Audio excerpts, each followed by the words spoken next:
Thank you very much. It's a real honor to have the highly respected, the great Prime Minister of the Kingdom of Norway with us today, who, as you know, has been doing a fantastic job and truly respected throughout the world as a leader. And thank you very much for being here. We appreciate it. And we're going to be having a meeting in the Oval Office in a little while where you'll be invited back and you can ask some questions. It's also a pleasure to have my friend who did such a good job at NATO, my great friend, right? So you really did. We started off, they had no money, and they ended up having a lot of money after we said, you got to pay up. But you did a fantastic job, and thank you very much. And I'm glad you're here. Glad we meet each other again and under these circumstances. So we'll be meeting in a little while at the Oval Office, and if you have maybe one or two questions, we'll do it now, and after that we'll go to the Oval. Yes. Mr. President, on Russia, do you still believe that Putin is serious about peace given the events overnight in Ukraine? And if that bombing doesn't end, are you considering new sanctions on Russia? So we are thinking that very strongly that they both want peace, but they have to get to the table. We're waiting a long time. They have to get them to the table, and I think we're going to get peace. We want to save 5,000 young people. I used to say 2,500. I now say 5,000. We have, Mr. Prime Minister, we have about 5,000 young people a week that are dying in that ridiculous war. And, I started out because I didn't like all the money that we were paying, and then I realized how many people were dying. And that's by far the more important element right now. I'm saying we can save thousands of people, and I don't like that it takes long at all. But I think they both want to make peace. I do believe so. There's a lot of hatred there. There's a lot of very bad blood, a lot of distrust. But I think I hope we're going to get there for the sake of a lot of young people that are dying. Mr. President, do you have a deadline for when the party? I have my own deadline. And we want it to be fast. And the Prime Minister is helping us. He wants it to be fast too. And I think everybody in this, at this time in NATO, they want to see this thing happen. So we have a deadline, and after that, we're going to have a very much different attitude. But I think that has a very good chance of getting done. Mr. President, what can Norway do to prove that they're an important ally to the U.S.? What can Norway do to prove Just that? keep doing what they're doing. We have a very good relationship with Norway. Great leader, great people. I know many of the people in Norway, and it's truly it's an incredible country.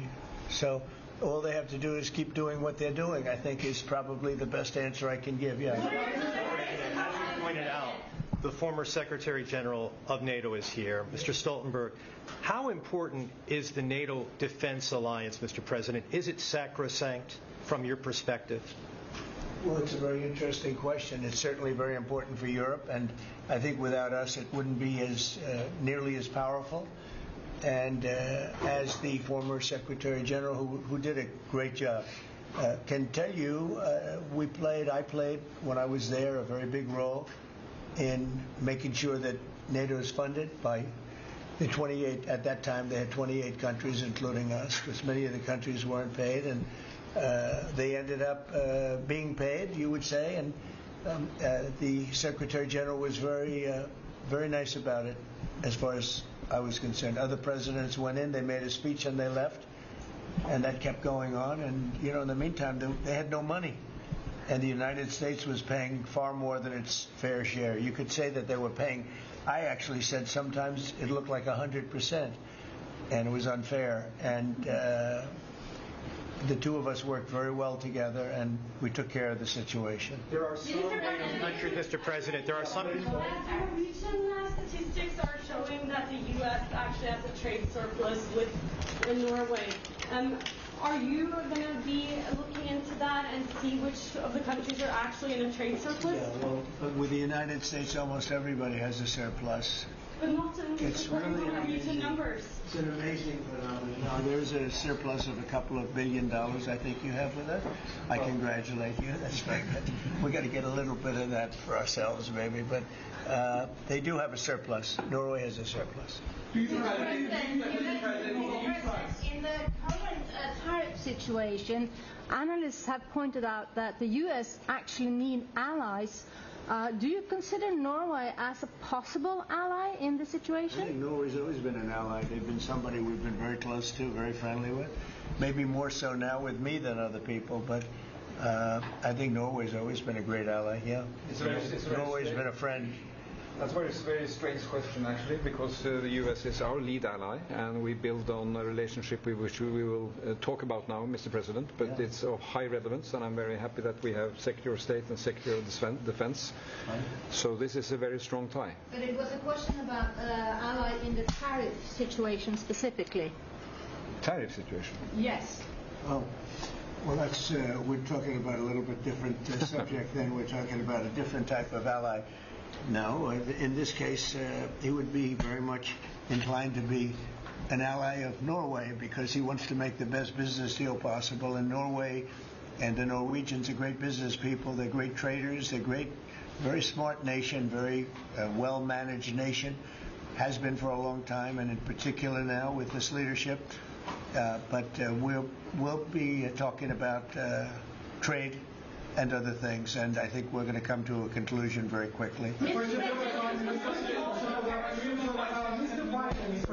Mr. Prime Minister, I was wondering whether you think that Donald Trump, for his efforts in Ukraine and otherwise, deserves to be nominated for a Nobel Peace Prize. Well, I salute President Trump for having been taking very important initiatives to get this conflict towards an end, which both parties deserve. We need to have a ceasefire, save lives, move towards something which is more secure for Europe, for the people concerned. And on that we work together. And I look forward to go into some details because we are at a critical moment.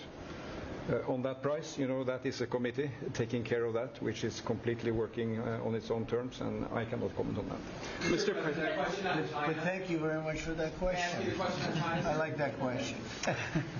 Yeah, please. A question on China. Can you clarify with whom the U.S. is speaking with China? They're saying it's fake news that trade talks are happening. Well, they had a meeting this morning, so I can't tell you. It doesn't matter who they is. We may reveal it later, but they had meetings this morning, and we've been meeting with China. And so I think you have, Jeff, as usual, I think you have your reporting wrong. Thank you very much. We'll see you. We'll see you inside. Thank you. Thank you, Thank you. Everybody out. Thank you. Thank you. Keep moving, everybody. Keep moving. Thank you. You're out. Thank you. I would go.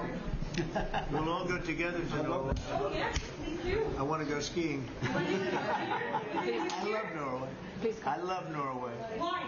It's beautiful and beautiful people. Thank you, Mr. President. Thank you. Thank you, guys. Okay, thank you.